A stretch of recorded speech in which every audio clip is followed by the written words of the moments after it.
tout à l'heure. Merci.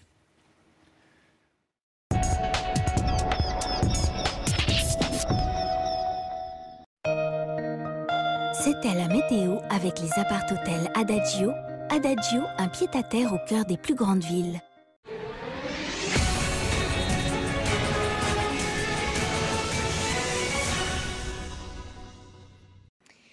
Il est bientôt 16h30, bienvenue si vous nous rejoignez. Un gros carambolage sur l'autoroute A13. Un poids lourd a traversé le terre-plein central pour venir percuter les voitures en contresens. De très gros moyens sont déployés et sur place on compte 2 blessés graves en urgence absolue. On ira retrouver Peggy Bruguière sur place. C'est le début d'une semaine sociale chargée. Ça commence dès demain avec une grève à la SNCF. Perturbation dès ce soir. Les prévisions de trafic dans un instant. Un règlement de compte à Grenoble, 2 morts, 1 blessé grave dans une fusillade devant une école élémentaire. Les riverains parlent d'une guerre des gangs. Comment harmoniser les normes entre l'Union européenne et les États-Unis? C'est l'un des enjeux des discussions qui se déroulent en ce moment à Hanovre, en Allemagne, à l'initiative d'Angela Merkel. Un grave accident sur l'autoroute A13. Il implique 2 poids lourds et 6 autres véhicules. Ça s'est passé ce midi. L'un des camions a traversé le terre-plein central pour aller percuter plusieurs voitures, plusieurs véhicules en sens inverse. Il y a 2 blessés en urgence absolue. Peggy Bruguière, vous êtes sur place pour iTélé. Oui, et actuellement, juste en ce moment, les services de dépannage sont actuellement en train de procéder au relevage du véhicule. Je vous le rappelle, cet accident qui s'est produit un peu après 13 h.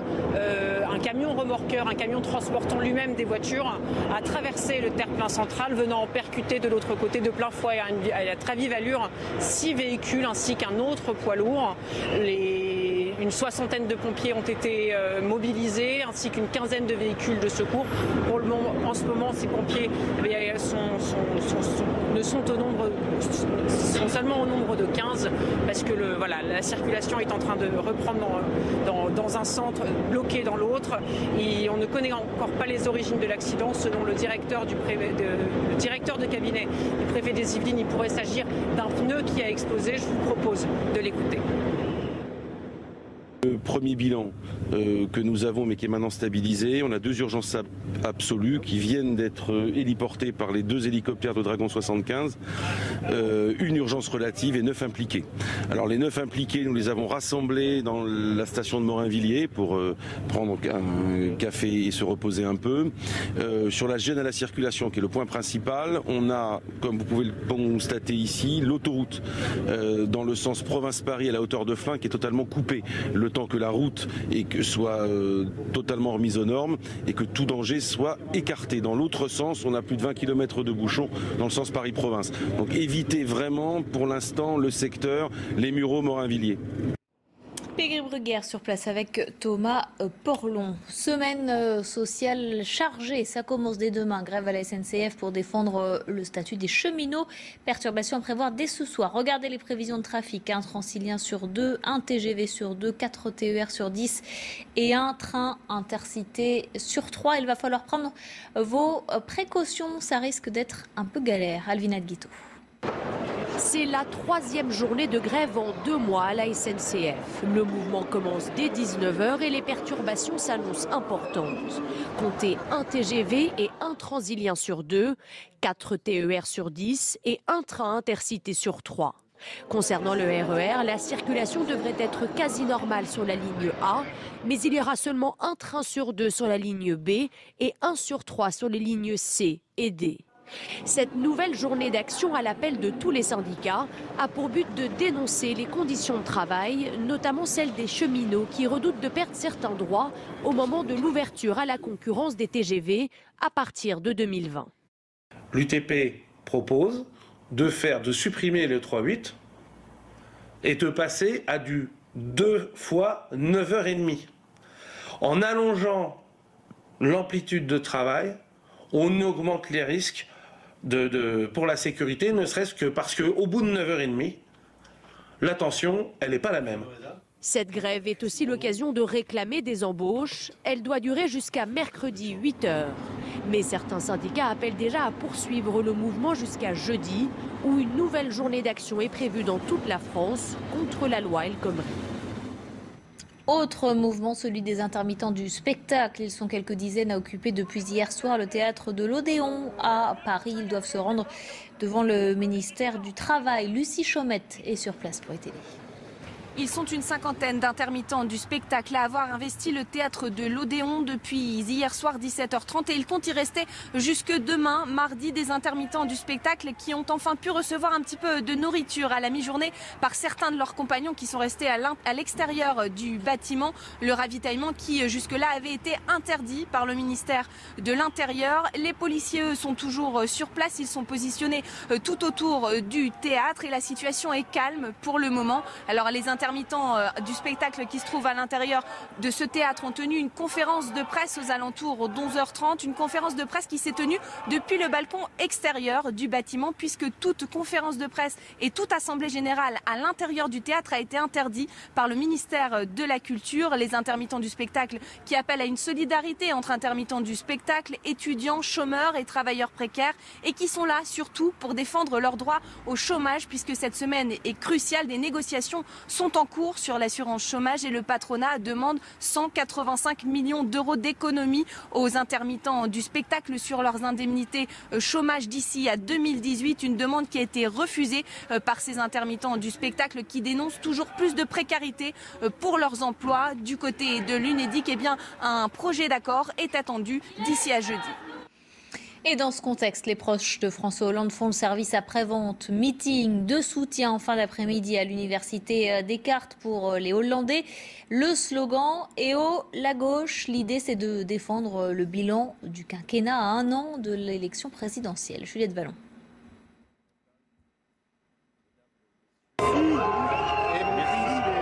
La semaine commence mal pour Emmanuel Macron. Hué par des syndicalistes dans le Puy-de-Dôme ce matin, le ministre de l'économie est aussi déclaré persona non grata à la réunion qui rassemblera les partisans de François Hollande ce soir à Paris. Autour de Stéphane Le Foll, porte-parole du gouvernement, une vingtaine de ministres et secrétaires d'État sont conviés pour montrer que les 4 premières années du quinquennat ont aussi des aspects positifs, un service après-vente nécessaire pour Thierry Mandon. Il y a beaucoup de choses qu'on n'a jamais expliquées, sur le plan social notamment. Ce quinquennat dans la difficulté a été marqueur d'un certain nombre de progrès sociaux. La couverture mutuelle généralisée, la prime d'activité tout récemment. Enfin, des millions de Français n'ont pas forcément la perception que ce dont ils bénéficient aujourd'hui est le résultat de choix qui ont été faits dans ce quinquennat. Parmi les fidèles réunis aujourd'hui, la socialiste Marisol Touraine, l'écologiste Emmanuel Cos ou le radical Jean-Michel Baillet. L'objectif est aussi de remobiliser les militants. 350 d'entre eux seront présents ce soir, comme Elvin et Slimane, un moyen de faire entendre leur déception avant 2017. On a fait ce qu'il fallait pour que ça aille mieux. Après, c'est vrai que tant que mon voisin n'a pas d'emploi, comment vous voulez que les gens disent que ça va mieux? Et au la gauche, voici le nom choisi pour réveiller les électeurs qui ont voté pour François Hollande en 2012. Mais le président, lui, ne devrait pas annoncer son éventuelle candidature avant la fin de l'année. 2 morts, un blessé grave dans une fusillade à Grenoble. Ça s'est passé ce matin devant une école élémentaire. Les riverains, les enfants en tout cas, sont restés confinés à l'intérieur. A priori, il s'agit d'un règlement de compte. Olivier Madinier sur place pour ETV. Pour les enquêteurs, la thèse du règlement de compte ne fait guère de doute. Cette fusillade a eu lieu vers 10h ce matin devant cette école élémentaire du quartier de la Tessère. Une voiture s'est avancée, 3 hommes marchaient sur le trottoir et les assaillants ont tiré à plusieurs reprises. Le bilan est lourd. 2 des agressés sont morts. La 3e personne est très grièvement blessée. Aussitôt, les assaillants ont pris la fuite. Leur voiture a été retrouvée non de loin de là, brûlée à Saint-Martin-d'Air, à environ 2 à 3 km du quartier de la Tessère. Alors cette fusillade a lieu à proximité immédiate d'une école. Les enfants étaient en classe au moment de la fusillade et à aucun moment leur vie n'a été en danger. Le métro bruxellois fonctionne de nouveau normalement un mois après les attentats. Dans la station Malbec, un mur a été aménagé pour que les usagers puissent y laisser des messages. Écoutez, ils étaient plutôt émus ce matin de retrouver leur station de métro. Ça change parce que quand on a l'habitude et que pendant tout un temps on peut plus rentrer et savoir tout ce qui s'est passé ici, c'est poignant, oui. On le sent quand même. J'allais à mon école et quand j'étais en classe, j'ai su qu'il y avait eu les attentats justement à Malbec. Donc ça fait une drôle de sensation. On n'a pas peur du terrorisme, mais on se montre plus fort que ça. Vous n'avez pas peur? Pas plus que ça. Non, en fait. Je me dis que ça peut très bien arriver en allant chercher son pain le dimanche matin, donc la vie va pas s'arrêter, quoi. Les chefs d'État réunis à Hanovre, en Allemagne, à l'initiative d'Angela Merkel, ils parlent entre autres du TAFTA, cet accord de libre-échange entre États-Unis et Union européenne, où les discussions ont piétiné. Il était aussi question des grands problèmes du monde. Philomène Remy est sur place pour télé. Déclaration, aucune annonce, rien n'aura filtré de cette rencontre informelle qui s'est donc tenue dans ce château. Derrière moi, cette rencontre à l'initiative de la chancelière allemande Angela Merkel qui aura duré 1h30 avec autour d'elle les chefs d'État français, américains, les premiers ministres britanniques et italiens. Aujourd'hui, bien sûr, dans tous les esprits, il y a cette question du traité de libre-échange transatlantique puisque les discussions reprennent, ces discussions qui durent depuis 3 ans à New York. Aujourd'hui même, ce traité qui a donc pour but de créer un marché unifié entre l'Europe et les États-Unis, mais ce traité qui est loin de faire l'unanimité, une question qui est dans tous les esprits, mais qui officiellement n'a donc pas été abordée. Au menu, les grandes crises internationales, l'Ukraine, la Syrie, bien sûr, avec cette trêve qui a volé en éclats, la Libye, la crise migratoire, la lutte antiterroriste, des points de situation donc sur la politique étrangère, mais également l'occasion de faire une dernière photo avec Barack Obama en Europe. C'est certainement là sa dernière visite avant la fin de son mandat, le président américain qui rentre dès ce lundi aux États-Unis. Zika régresse nettement en Amérique latine, notamment au Brésil. Réunion mondiale sur le virus organisée aujourd'hui à Paris. L'OMS, l'Organisation mondiale de la santé, tire néanmoins la sonnette d'alarme. Le nombre de cas d'infection pourrait augmenter de manière significative dans les mois à venir et surtout dans des zones qui ne sont pas encore touchées par le virus. À l'approche de la saison chaude, quel est le risque en Europe et notamment en France? La réponse du professeur Delfrécy. On va voir quelques cas de Zika et qui feront la une des journaux et qui vont inquiéter. Mais il n'y aura pas de pandémie, c'est-à-dire de ce qui est observé actuellement en Amérique du Sud ou dans les Caraïbes. Pourquoi? Les moustiques qui portent ce virus Zika ont une capacité de transmission, et ça vient d'être récemment montré, qui est plus faible que celle qu'on avait imaginée. C'est un travail de l'Institut Pasteur. Et puis les conditions, je dirais, socio-économiques, de stagnation de l'eau, de lutte et d'utilisation des insecticides, est évidemment très différentes dans un contexte de climat différent. C'était il y a 30 ans presque, jour pour jour, la pire catastrophe nucléaire de l'histoire, celle de Tchernobyl. Le 26 avril 1986, la zone reste contaminée. Elle est totalement déserte, vous le voyez, même si la vie reprend timidement le dessus. On ira sur place dans un instant, juste après la pause, avec le reportage de nos envoyés spéciaux. Michel Chevalet sur place.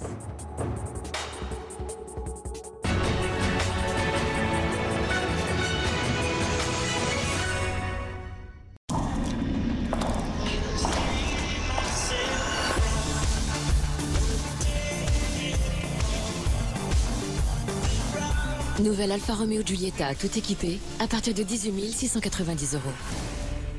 Perdez du poids avec Comme J'aime et bénéficiez aujourd'hui d'un mois gratuit. J'ai perdu 16 kilos en 4 mois avec Comme J'aime. Perdez du poids en mangeant bien. Les plats sont différents tous les jours. C'est varié, c'est copieux et c'est très bon. Perdez du poids et changez de vie. J'ai retrouvé mon poids d'avant, je me sens bien et je m'aime bien. Aujourd'hui, bénéficiez d'une offre vraiment exceptionnelle. Un mois gratuit. Oui, un mois gratuit. Appelez le 0800 028 028. 0800 028 028. Comme J'aime, souriez à la vie.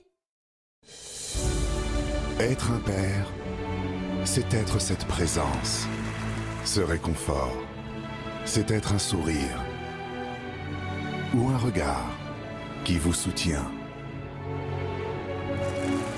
c'est être celui qui rend les victoires encore plus belles. C'est ça, être un père.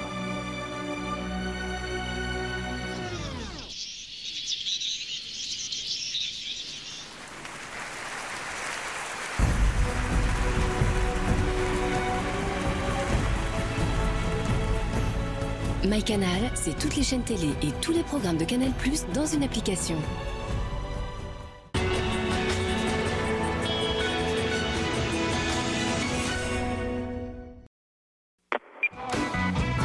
L'actualité économique, c'est tous les jours avec la chronique éco et le week-end avec l'hebdo de l'écho.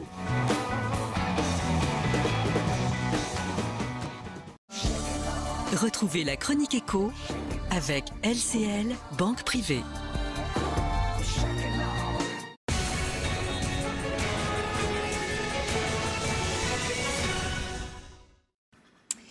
Il est 16h44, les principaux titres de l'actualité. Et oh, la gauche, les proches de François Hollande s'offrent un meeting ce soir pour mieux défendre le bilan de ses 4 ans de pouvoir. 20 ministres, 350 militants et l'espoir de redorer un peu le blason du chef de l'État dans un contexte morose. C'est en effet une semaine sociale chargée. Ça commence dès demain avec la grève à la SNCF pour défendre le statut des cheminots. Perturbations à prévoir dès ce soir. Prenez vos précautions.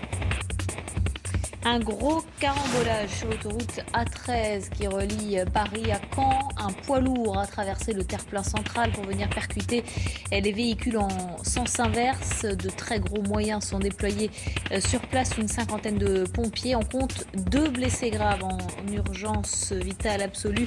Ils ont été élitreillés. C'était une star de la soul, le chanteur américain Billy Paul est mort à l'âge de 81 ans. Il était notamment connu pour cet immense tube Me and Mrs. Jones. On en parle évidemment avec Olivier Benkemoun dans la chronique culture dans quelques instants. Et d'abord, retour sur la pire catastrophe nucléaire de l'histoire. C'était il y a 30 ans déjà, le 26 avril 1986, le réacteur numéro 4 de la centrale nucléaire de Tchernobyl explosé. Aujourd'hui, la zone reste contaminée, totalement déserte, vous le voyez, même si timidement et doucement, la vie reprend peu à peu le dessus. Michel Chevalet est l'envoyé spécial d'ITélé sur place avec Jean-Laurent Costantini. Regardez, le désert, une ville fantôme. Personne, sauf, comme nous, je voudrais dire quelques touristes. Oui, nous sommes à Pripyat. Pripyat qui va rester dans l'histoire comme étant la première ville qui a été touchée par une catastrophe nucléaire, hormis bien sûr Hiroshima et Nagasaki. Que s'est-il passé? Il s'est passé qu'il y a 30 ans, quand le réacteur numéro 4 de Tchernobyl a explosé, la centrale nucléaire est à 3 km de là. Eh bien malheureusement, les projections de radioactivité sont arrivées en direction de la ville de Pripyat. Pripyat, c'était en quelque sorte la ville dortoir, la ville ouvrière importante, 50 000 habitants. Et pendant 2 jours, les gens sont restés là, je voudrais dire, à côtoyer la radioactivité avant qu'on les évacue. Et depuis, cette zone fait partie de la zone interdite des 30 km autour de la centrale. Mais ce qui est étonnant à Pripyat, c'est pas tant que ça soit une ville fantôme. C'est surtout ce qui s'est passé en 30 ans. Regardez. Vous voyez, la végétation a repris ses droits. Les arbres ont poussé. Même ils traversent le béton. Regardez. Et ils semblent fort bien s'accommoder de la radioactivité. Là, derrière moi, c'était le restaurant. Et quand vous le visitez, il n'y a plus rien. Car cette ville, c'est le plus étonnant, a été pillée. Pillée. Il ne reste plus rien. Il n'y a plus les meubles, il n'y a plus les radiateurs, il n'y a plus la plomberie, il n'y a plus les sanitaires. Même le carrelage a été enlevé. Or, tout ceci était radioactif. Autrement dit, une radioactivité, tout baigne, j'oserais dire, dans cette région, dans la radioactivité. Et puis le dernier point, les habitants avaient des voitures, ils les ont abandonnées. Et les voitures ont disparu pour le bonheur, sans doute, de militaires, des gardiens de la sécurité, et des habitants de la ville de Kiev. Le dernier point, cette ville est morte. Elle ne revivra jamais. On ne pourrait, je dis bien, l'habiter que dans 70 ans. Autrement dit, il faut laisser un siècle s'écouler pour que la radioactivité diminue de façon à rendre la zone habitable. La leçon à en tirer, vous l'imaginez bien, ce n'est plus pour Tchernobyl, mais ce que je dis, c'est pour Fukushima. 16h48, on passe à la culture tout de suite. Ce programme vous est présenté par artsport.com. Vente d'œuvres d'art contemporain en ligne.